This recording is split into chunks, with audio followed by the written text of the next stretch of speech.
Now, Bolanle Austen-Peters is one of Africa's powerhouse. She has taken Nigerian culture to the global stage. She is the founder of Terra Culture, Nigeria's leading arts and culture center. She is also one of the most iconic theaters and movie directors and producers. She has produced 3 award-winning movies with newly premiered legendary movie Funmilayo, Ransome. Joining us on Arise 360 today is the brilliant, charismatic Bolanle Austen-Peters. Welcome to Arise. Thank you for having me. It's so amazing to have you here, and it's a great honor. I'm actually a fan of yours. I admire your work. I think you're absolutely brilliant. Now, we want to have a one-on-one with you, and we want to get to know you personally and know more about your journey and how you made it this far. So let's dive into it. You practiced law. You studied law, first of all. Did you actually practice it?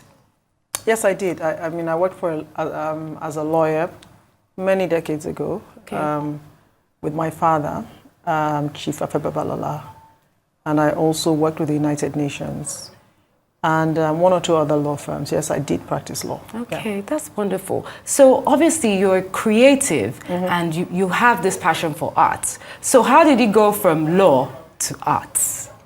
I think at a point I decided that I wanted to follow what I loved most, which is essentially history and literature. Okay. And how I was going to do it, I wasn't particularly sure, but setting up Terra Culture set me in the right path. And the rest is history, as they say. Now, you mentioned Terra Culture, Nigeria's leading arts and culture center. How did that happen? It's so huge, it's so big, it's been in existence for years and years, and it has 5 departments on its own. Yeah. How do you manage that all? I mean, not by yourself, but how did that concept come about? I think if we sort of like dial back a little bit, what I've been doing for the past 2 decades, Terra Culture is 21 years old. 21. We've been telling Nigerian stories through art, through food, through performances, and really that's what it is about. How we package the Nigerian entity and how the world sees us. So Terra Culture is a destination. People who come into Nigeria, especially Lagos, would always come there first for art, for cuisine, for performances, for little curio here and there that they want to pick up. So really, it's always been the case that it's just become a household name over the years because we've managed to stay in business through prudence and through the incredible work of my team members. Oh, that's so nice. So it's definitely impacted tourism in Nigeria. Absolutely. Definitely. It's impossible for you to talk about the Lagos touristic space without mentioning Terra Culture. 100%, because like you said, it's the first place you will go to once you land. Yeah. So let's talk about your philanthropic work with the Terra Academy of Arts. How did you set that up? And like, how do you manage to give back to so many people? I mean... You know, the Academy story started during COVID. Okay. I mean, just a little bit before that, I'd met with the MasterCard Foundation, and they were looking to support the initiatives of people who were already creating impact in terms of job creation and also talent transfer. So skills updating as well. Nice. So during COVID, we were all bored. There was nothing happening. Our business is very tactile and very, personal spaces that we all have to inhabit together. So there was nothing happening. So I decided that it was best for me to focus on downloading all what I had in my head. And so we always met in my house, my team and myself, when the ban was lifted slightly. Before they say I was enjoying COVID. And we started writing the curriculum with some professors from some universities, and voila, we created the curriculum for light, sound, set design, animation, and business, and business management. Then the next thing was to put it into a learning management system so that people could access them wherever they are. So the aim was essentially to decentralized learning so that you don't have to come to a physical space. So what we did was we brought those courses to people in their homes, on their laptops, on their iPads. Oh, that's wonderful. And MasterCard Foundation supported it, so it's free. Oh, nice. We've trained over 22,000 people now. That is But we have lovely. practical offices in Ogun State, Lagos State, Kano State, where people can go and do the practical aspects of the different courses that they study. I have an absolutely phenomenal team that run this. I birthed it. You keep saying I don't do things alone. Teamwork. And you cannot do anything alone. No, really. you cannot. I can birth the idea, but who is going to bring it Execute to realization it, is another exactly. thing. So we have this incredible team at Terra Academy for the Arts that run this, and it's doing very well. Oh, wonderful. I'm happy to hear this. But I mean, this sounds like a lot. And obviously you're a mom, your family. How do you balance this life with your creativity? Every day you go to work, you manage your children, the home. Please, if you're not advising anyone, you need to advise me on this. Yes, tell us, please. There's no formula. Okay. It's more of, just your will. You just have to will it and say, this is going to work out. And in the midst of all the chaos, you have to be completely focused, be prayerful. And also, I think the one thing that I have going for me is that I pace myself. I'm never in a hurry. I always tell people that I will get there at the right time. And I think once you don't have that time pressure or peer pressure, okay, you're in a safe place. Time pressure, peer pressure, nice. Yeah, I like those that. two things are very important. Yeah. And I think that's what drives a lot of people to do things and then they fall apart because it's just too much pressure out there. And you get exhausted as well. So yeah, that's what it is. Yeah. My next question as well, do you ever feel drained? Of course. Because creative work is so draining. My goodness. And time consuming. Absolutely. So you see me feel on drained? set. Of course, a lot of Okay. times you're tired. You're like, oh my God, is this worth it? The stress, the strain on you, and the amount of energy that you're expending as well. Sometimes you're like, oh, the returns are so little. Sometimes physically you're exhausted. Yeah. Sometimes emotionally. Yes. So there's so many levels of exhaustion. But you wake up again the next morning like, oh, somebody says something really nice and says, you know what? You really impacted me. You know what? If not for Terra Culture or the Academy or BAP Productions, I won't be where I am today. You're like, you know what? Maybe it's not so bad. I know, you have to pick keep up and go going, of again. course. Yes. So let's dive into movies. You've produced numerous movies like Collusion, Course, Man of God, 93 Days, The Bling Legosians, many more, Yes. and of course the recent movie of new Funmilayo, premiere. Kulture. Yeah. So how did you dive into the movie space from theaters? Yes. How did that transition happen? So I think we were doing fine. I Okay. mean, with theater, we were taking our plays all over the world. But I think during COVID again, we had to do a rethink. We pivoted because we realized that our art stage is not recorded. Okay. So once you're done, you've dismantled it, that's it.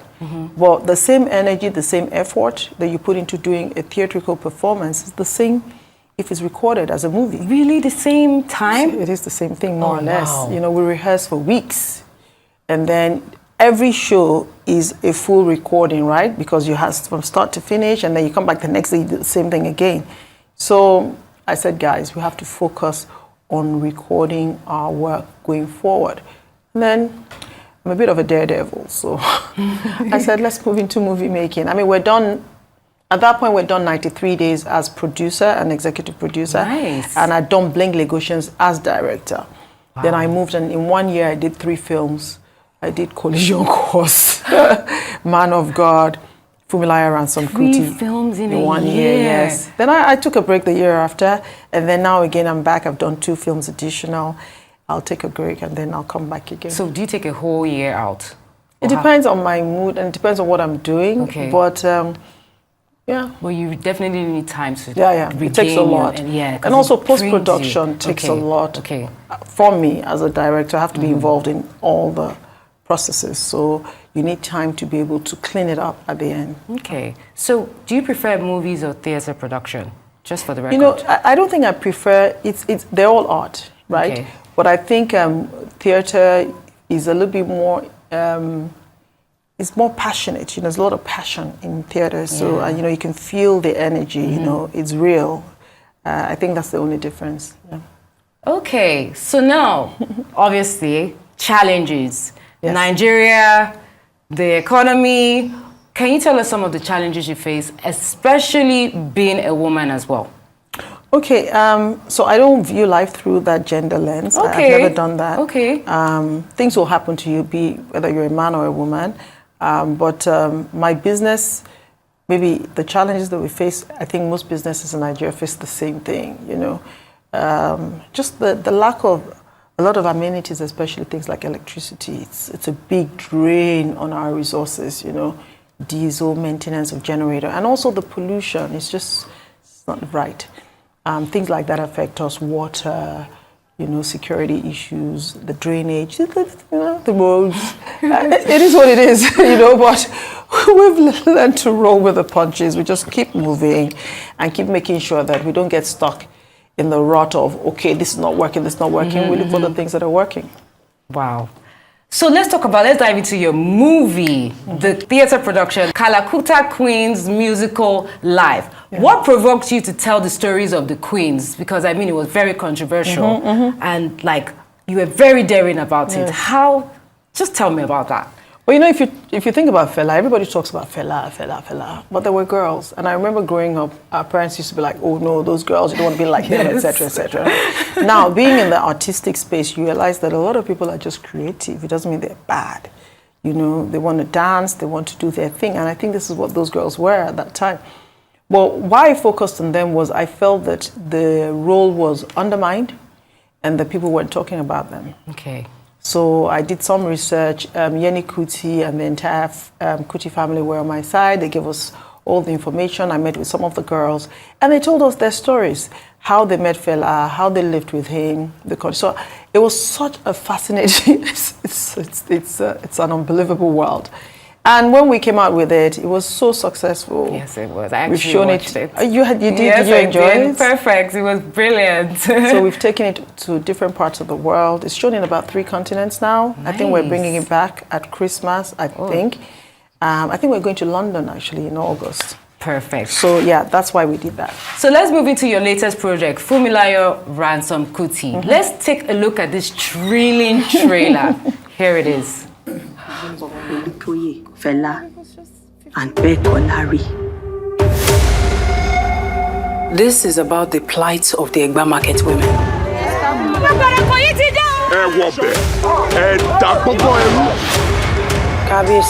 This is concerning the flat rate tax on the women, the water level.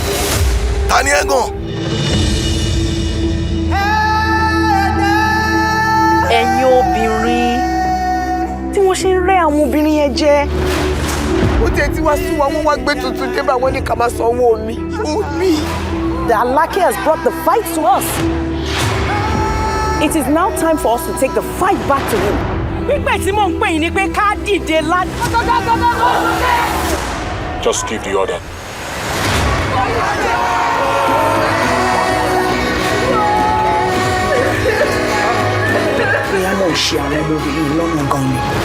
If you fail, you must try again.